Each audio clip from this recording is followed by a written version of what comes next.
Setelah berunding selama hampir 1 dasawarsa dengan pihak Uni Eropa, kegigihan pemerintah Indonesia akhirnya membuahkan hasil. Uni Eropa sepakat menerapkan tarif sebesar 0% alias tidak dikenakan biaya masuk untuk berbagai produk Indonesia yang diekspor ke negara-negara di kawasan tersebut. Menurut Menteri Koordinator Bidang Perekonomian Airlangga Hartarto, perundingan yang telah dilakukan sebanyak 19 kali putaran itu sekarang sedang memasuki tahap finalisasi. Jika perundingan ini sudah sepenuhnya selesai, maka dalam 1 hingga 2 tahun ke depan, sekitar 80% barang yang diekspor Indonesia ke negara-negara Eropa sama sekali tidak akan dikenakan biaya masuk. Keputusan ini tentunya merupakan angin segar bagi Indonesia untuk meningkatkan hasil ekspornya. Berbagai produk dari Indonesia mulai dari sepatu buatan lokal, tekstil, perikanan, kendaraan listrik hingga produk-produk kelapa sawit dan sektor-sektor energi terbarukan lainnya akan segera membanjiri pasar Eropa. Perundingan selama hampir 10 tahun itu dilakukan melalui Forum Perjanjian Kemitraan Dagang Indonesia-Uni Eropa atau Indonesia-European Union Comprehensive Economic Partnership Agreement. Tujuan perjanjian dagang ini, menurut Menko Perekonomian Airlangga Hartarto, adalah untuk membuka peluang perdagangan dan investasi yang saling menguntungkan serta mengurangi trade barrier, baik dalam bentuk tarif ataupun non-tarif.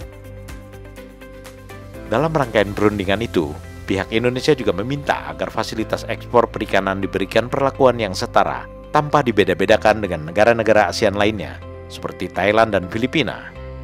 Uni Eropa pun sepakat memberikan level playing field khusus untuk produksi dan ekspor perikanan Indonesia dengan negara-negara di sekitarnya. Hal lain yang juga menggembirakan adalah perlakuan khusus bagi Indonesia terkait kebijakan deforestasi. Perlakuan khusus ini akan berdampak positif terhadap ekspor produk-produk hasil hutan Indonesia.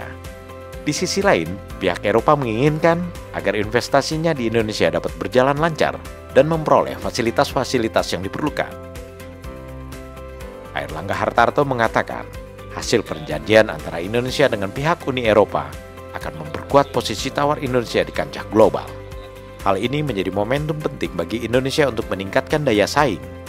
Airlangga pun optimis, penghapusan biaya masuk ekspor dari Indonesia ke negara-negara Eropa akan meningkatkan ekspor di kawasan tersebut lebih dari 50% dalam 4 hingga 5 tahun ke depan.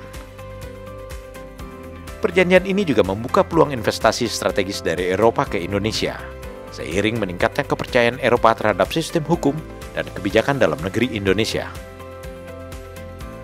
Tercapainya kesepakatan antara Indonesia dengan Uni Eropa melalui Kemitraan Dagang Indonesia-Uni Eropa tidak bisa dilepaskan dari upaya diplomasi tingkat tinggi yang dilakukan Presiden Prabowo Subianto dengan para pemimpin negara-negara Eropa seperti Presiden Prancis Emmanuel Macron.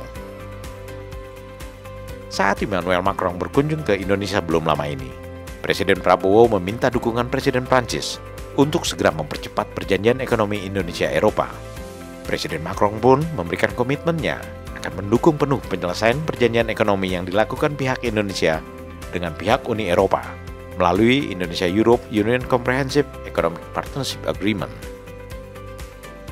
Bahkan, Presiden Emmanuel Macron pun berjanji akan mendukung keanggotaan Indonesia dalam Organisasi Kerjasama dan Pembangunan Ekonomi atau Organization for Economic Cooperation and Development (OECD).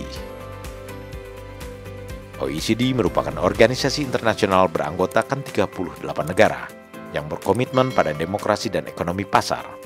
Organisasi ini didirikan pada tahun 1961 dan berpusat di Paris, Prancis.